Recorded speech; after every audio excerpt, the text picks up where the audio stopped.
As a young dance student, being told that I was too ambitious to envisage an Aboriginal and Torres Strait Islander dance company, I think Purrumpa today is also the culmination of that ambitiousness of other like-minded people.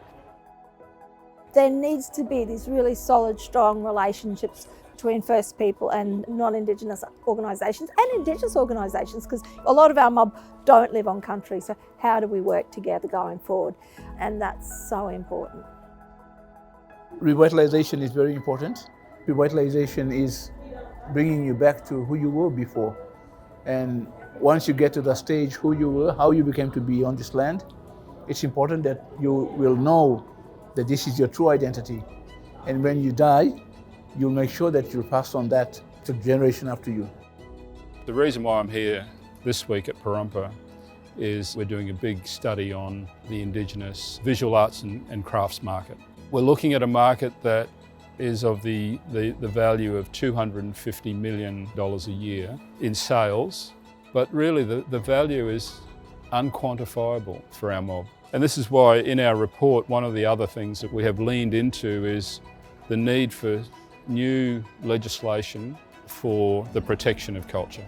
The question of value has got to go beyond a metric which is driven by the dollar. As Australia, as a country, recognising we've got multiple diverse Indigenous nations, we've got to ask the question, what value do we place on First Nations cultures, the expressions of those cultures? The power of us using our languages to tell our stories is the biggest change that I want to see, and that's exciting to see it here on that national stage, that we're not just leaning on the populace, but we're seeing smaller communities and nations really revitalise their language practices. And I think from experiencing programs that are happening in the early childhood sector that have been showcased here, right through to that tertiary and that disruption of main institutions has been really exciting. So I hope I'm here introducing myself in language in 50 years' time, and that we're talking more fluently in our diverse languages, and we're not just hearing, 99% English.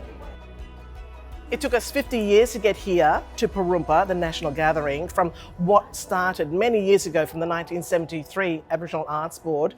I think the next 50 years we should be able to see an embeddedness of First Nations practitioners excelling in not just art form, but management, consultancy, and every other affiliated industry and service that goes with the arts.